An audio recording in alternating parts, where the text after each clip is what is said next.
Mass జాతర. 'Mass మహారాజా' మన 'రవితేజ' గారి 75వ సినిమా 'మాస్ జాతర'. మందే ఇదంతా. ట్రైలర్ రిలీజ్ అయింది. రివ్యూ చూసేద్దాం. రైల్వేలో east zone, west zone, north zone, south zone ఉంటాయి. నేనొచ్చినాక ఒకటే జోన్, వార్ జోన్ లాంటి మాస్ డైలాగులు ఉన్న ఈ మూవీ పక్కా మాస్ కమర్షియల్ మూవీ అనిపిస్తోంది. మాస్ అంశాలు పుష్కలంగా ఉన్నాయని తెలుస్తోంది. రైల్వే ఎస్ఐగా రవితేజ గారి యాక్టింగ్, డైలాగ్ డెలివరీ సెటిల్డ్‌గా ఉన్నాయి.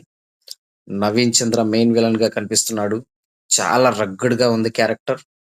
క్యారెక్టర్‌లో మంచి ఇంటెన్సిటీ గూడా ఉన్నట్లు అనిపిస్తుంది. ఇక 'రవణ' సినిమా అంటే కామెడీ పుష్కలంగా ఉంటుంది. శ్రీలీల, రాజేంద్ర ప్రసాద్ గారు, వికే నరేష్ గారు, ఇంకా హైపర్ ఆది లాంటి చాలా మంది కమెడియన్స్ కనిపిస్తున్నారు. 'వెంకీ' సినిమా టచ్ గూడా ఇందులో కనిపిస్తుంది. ఇక 'భీమ్స్' మ్యూజిక్ చాలా బావుంది.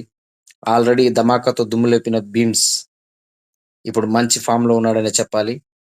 Story, screen play, direction Bhanu Bhogavarapu ఎంత వరకు ఎంత బాగా రవితేజ గారిని హ్యాండిల్ చేశాడో సిల్వర్ స్క్రీన్ పైన మాత్రమే చూడగలం.